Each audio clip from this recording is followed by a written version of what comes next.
전당에서 음향이 고르지 못해서 녹화로 다시 말씀을 전하도록 하겠습니다. 우리가 같이 나누신 하나님의 말씀은 역대상 5장에서 6장의 내용입니다. 2장의 내용인데 너무 길어서 직접 읽는 것은 넘어가도록 하겠습니다. 여러분들이 집에서 개인적으로 읽어보시길 권합니다. 오늘 같이 나누실 제목은 족보에서 보는 하나님의 신실하심입니다. 족보에서 보는 하나님의 신실하심이라는 내용을 가지고 말씀을 나누도록 하겠습니다. 오늘의 그 본문도 계속적으로 이 족보에 관해서 이어지고 있는 것을 우리는 볼 수 있습니다. 이 족보는 우리가 생각하기에 표면적으로 보면 이 혈통 기록으로만 볼 수 있습니다. 하지만 어제도 담임 목사님께서 말씀해 주셨듯이 이 족보는 이스라엘을 통해서 약속하시고 역사하셨던 일들에 대한 하나님의 그 일들에 대한 증거를 우리가 알 수 있습니다. 그래서 하나님께서 자신이 선택하신 이 백성에 대해서 절대로 잊지 않고 계시다라고 하는 것을 우리가 알 수 있죠. 그러니까 이 족보는 이 백성은 내 백성이다라고 이 족보를 통해서 증명하고 계시는 것입니다. 실패할 것이 명백한 사람들을 선택하셨습니다. 그리고 그 실패를 경험하시면서도 다시 세우시고 또한 쓰러진 사람들을 그냥 내버려 두지 않으시고 또 회복시키시면서 하나님께서는 하나님의 일을 하고 계시는 것을 우리는 볼 수 있습니다. 그런데 그 모든 것이 하나님의 주권적인 선택에서 가능하신 일이시죠. 그래서 하나님께서는 선택하신 백성들을 지금도 계속해서 지속하고 계시는데 얼마나 오랫동안 그 하나님의 신실하심으로 약속을 이뤄가시는 분이신지 우리는 이 족보를 통해서 알 수 있고 하나님께서는 증거로 남겨두셨습니다.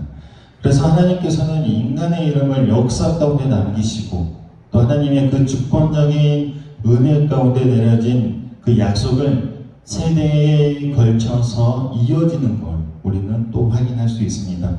그래서 신약을 살아가는 우리 성도들에게도 마찬가지입니다. 누가복음 10장 20절에서도 예수님께서 우리에게 이렇게 말씀하셨습니다.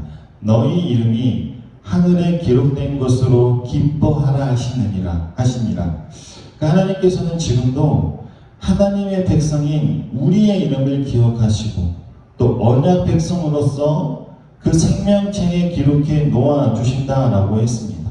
그래서 오늘 본문이 그 역대상 5장에서 6장 그리고 오늘 본문에 이 이름의 나열들로 보이지만 그 속에 담긴 하나님의 뜻은 너무나도 선명합니다.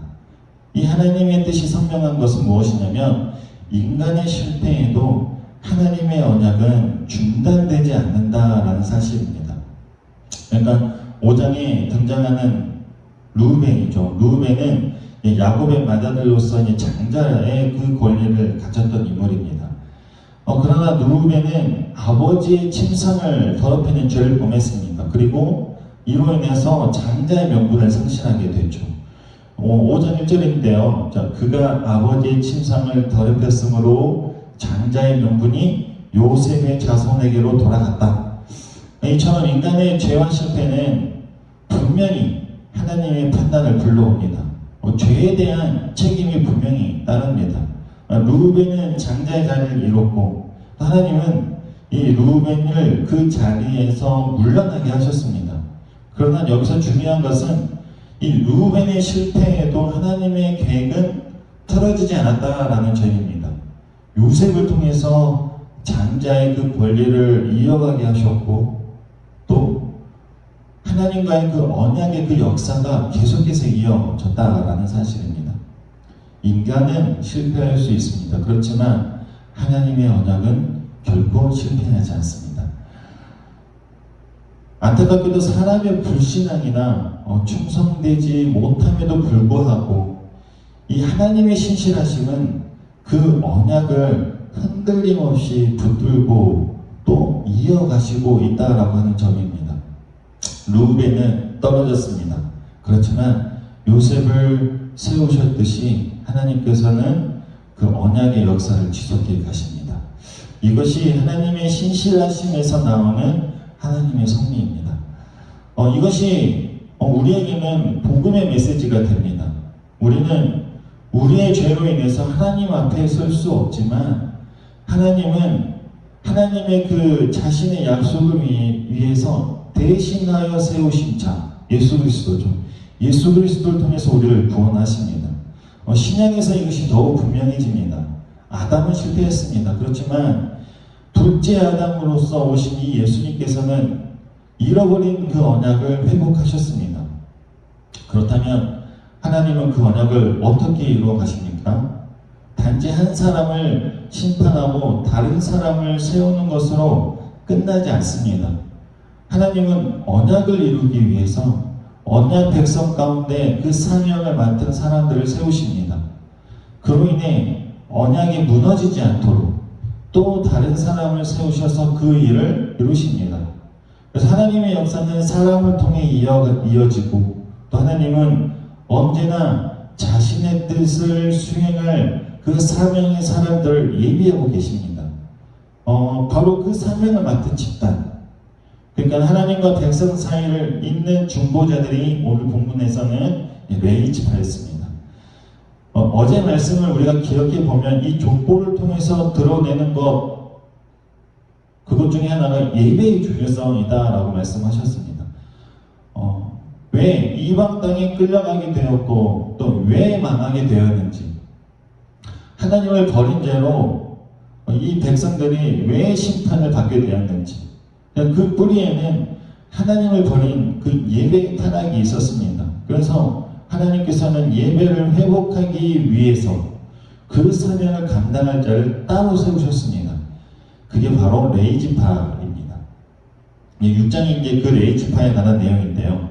하나님께서 어떻게 그들을 세우셔서 자신의 임재 가운데 예배를 드리고 또 언약 공동체를 섬기게 하셨는지를 우리가 볼 수 있습니다. 레위는 이제 세 아들로 이제 시작해서 그 아들을 통해서 맡은 일들이 나누어집니다. 세 아들은 게르손, 고핫, 무라리이죠. 게르손은 성막의 그 덮개와 휘장을 관리하고 또 고핫은 언약계 등 성소의 기구들을 이제 담당했죠. 무라리는 이제 성막의 구조물과 뼈대를 관리하는 역할을 했습니다. 이제 그리고 계속해서 이제 6장을 보시면 이제 아론부터 시작되는 그 제사장의 족보가 언급이 됩니다. 제사장은 레위 지파 중에서도 아론의 후손만 이제 감당할 수 있는 직분이었습니다. 그런데 이 바벨론의 포로기까지 이 제사장의 이 명맥이 어떻게 이어졌는지를 이제 6장을 통해서 알 수 있죠. 이렇듯 하나님께서는 이스라엘의 그 백성과 그 언약 관계를 유지하기 위해서 그들 가운데서 하나님을 섬길 사람들, 그러니까 곧 제사장과 성전 봉사자들을 세우셨습니다. 이들이 맡은 일은 단순히 제사의식을 진행하는 일만 있었던 건 아니었습니다. 이들은 죄인들의 죄를 대신해서 죄물을 드리는 일들을 했었고 또 백성을 위해 하나님 앞에 나아가는 중보자의 역할을 했었습니다. 그리고 하나님의 임재가 거하시는 성막과 성전을 관리하면서 하나님의 그 거룩하심이 이스라엘 가운데 유지되도록 섬기는 사람들이었습니다.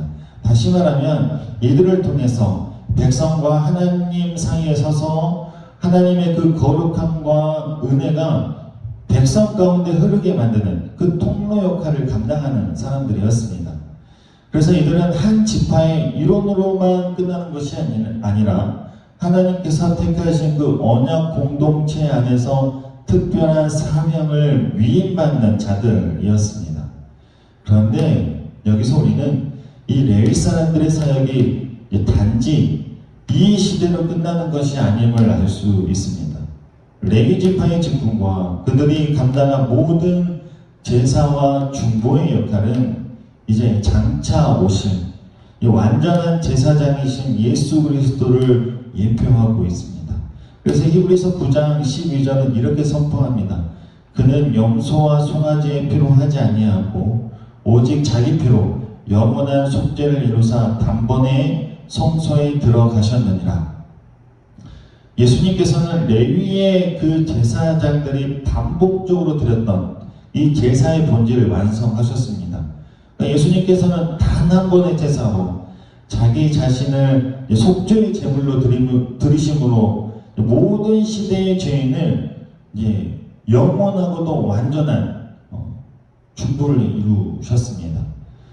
예수님께서는 더 이상 이제 짐승의 피를 들고 휘장을 지나 성소에 들어가신 것이 아니라 자신의 피를 들고 하늘의 그 성소에 들어가셔서 우리를 위해서 단번에 하나님 앞에 서셨습니다. 사랑하는 여러분, 이것이 복음입니다.